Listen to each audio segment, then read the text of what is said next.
भगवत गीता के 13 लोकप्रिय श्लोक भावार्थ के साथ। द्वितीय अध्याय श्लोक 23। नैन छिद्रन्ति शस्त्राणि नैन दहति पावक न चैन क्लेद्यन्त्यापो न शोष्यति मारुत। हिंदी अनुवाद, आत्मा को न शस्त्र काट सकते हैं, न आग उसे जला सकती है, न पानी उसे भिगो सकता है, न हवा उसे सुखा सकती है। द्वितीय अध्याय श्लोक 47। कर्मण्येवाधिकारस्ते मा फलेषु कदाचन मां कर्मफल हेतुर्भूर्मा ते संगोस्त्व कर्मणि। हिंदी अनुवाद, कर्म पर ही तुम्हारा अधिकार है, लेकिन कर्म के फलों में कभी नहीं।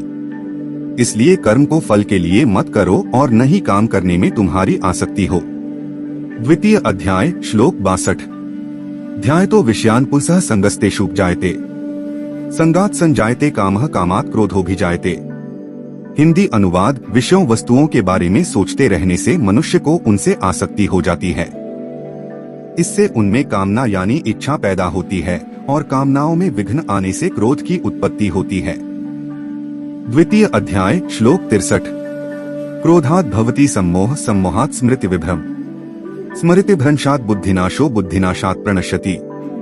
हिंदी अनुवाद, क्रोध से मनुष्य की मति मारी जाती है यानी मूड हो जाती है, जिससे स्मृति भ्रमित हो जाती है। स्मृति भ्रम हो जाने से मनुष्य की बुद्धि नष्ट हो जाती है और बुद्धि का नाश हो जाने पर मनुष्य खुद का अपना ही नाश कर बैठता है। तृतीय अध्याय श्लोक 21। यद्यदाचरति श्रेष्ठस्तत्तदेवेतरो जन स यत् प्रमाणम कुरुते लोकस्तदनुवर्तते। हिंदी अनुवाद, श्रेष्ठ पुरुष जो आचरण यानी जो काम करते हैं, दूसरे मनुष्य आम इंसान भी वैसा ही आचरण वैसा ही काम करते हैं। वह श्रेष्ठ पुरुष जो प्रमाण या उदाहरण प्रस्तुत करता है, समस्त मानव समुदाय उसी का अनुसरण करने लग जाते हैं। चतुर्थ अध्याय श्लोक 7। यदा यदा हि धर्मस्य ग्लानिर्भवति भारत अभ्युत्थानमधर्मस्य तदात्मानं सृजामहे। हिंदी अनुवाद, हे भारत, जब जब धर्म का लोप होता है और अधर्म में वृद्धि होती है, तब तब मैं धर्म के अभ्युत्थान के लिए स्वयं की रचना करता हूँ, अर्थात अवतार लेता हूँ। द्वितीय अध्याय श्लोक 37। हतो वा प्राप्यसि स्वर्गम जित्वा वा भोक्ष्यसे महिम तस्मात् उत्तिष्ठ कौन्तेय युद्धाय कृत निश्चय। हिंदी अनुवाद, यदि तुम युद्ध में वीरगति को प्राप्त होते हो तो तुम्हें स्वर्ग मिलेगा और यदि विजयी होते हो तो धरती का सुख को भोगोगे। इसलिए उठो हे कौन्तेय और निश्चय करके युद्ध करो। चतुर्थ अध्याय श्लोक 8। परित्राणाय साधूनां विनाशाय च दुष्कृतां धर्म संस्थापनार्थाय संभवामि युगे युगे। हिंदी अनुवाद, सज्जन पुरुषों के कल्याण के लिए और दुष्कर्मियों के विनाश के लिए और धर्म की स्थापना के लिए मैं युगों युगों से प्रत्येक युग में जन्म लेता आया हूँ। चतुर्थ अध्याय श्लोक 39। श्रद्धावान लभते ज्ञान तत्पर संयतेन्द्रिय ज्ञान लब्ध्वा परां शांतिं चिरेणाधिगच्छति।